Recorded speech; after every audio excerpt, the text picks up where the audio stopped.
Paul Smith's life would make a long, interesting book. I think of every one of his collections as a chapter in that book. This one would probably be something to do with his late 60s bohemian phase. It's funny, the mood board for the collection is all about makeup then. The makeup is generally very soft and very beautiful. There's a lot of skin, almost wet, and there is an Eastern-like reference, which is in the eyes. Hammam chic is what we coined as a phrase. Basically, fresh out the spa, comb conditioner through your hair, and at that stage when the hair is sort of sticking to the body, there's something very soft and sexy and sensual about it.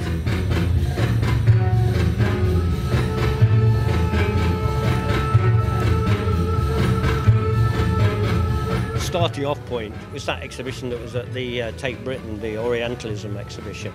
So, you know, you've got lots of sort of details, like lots of collar details and buttoning details and bib details with all the things you used to wear in Turkey or in some of the Middle East countries. So it's sort of Orient meets Smithy.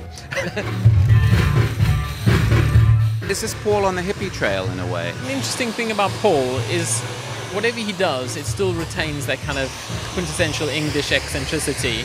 And I think he manages to turn on a ticky season after season. Last season was more couture, so this season's more hippie, and God knows what he'll do next season.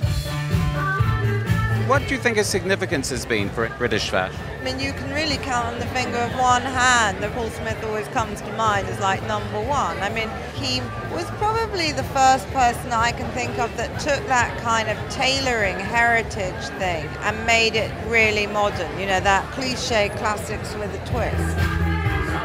I've got my men only collection, which is the women's things called men only, so I mixed quite a lot of the men's, you know, simple jackets, simple shirts with the collection. We're taken from Turkish waistcoats. I get almost a Chanel look about them, but that was taken from a Turkish waistcoat.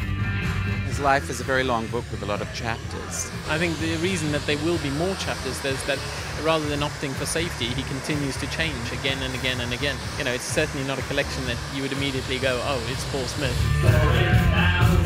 I've always loved that hint of ethnic again that feels right. I think it's because we've had so many very clean lines for so long now. People are starting to enjoy the embroidery again. I do love it that there's this perfect kind of symmetry now. There's a Paul and a Pauline Smith collection. I know, we should have an album out, shouldn't we really? Hey, hey, Paula, I want to marry you someday. That's one bridge you haven't crossed yet. No, I know.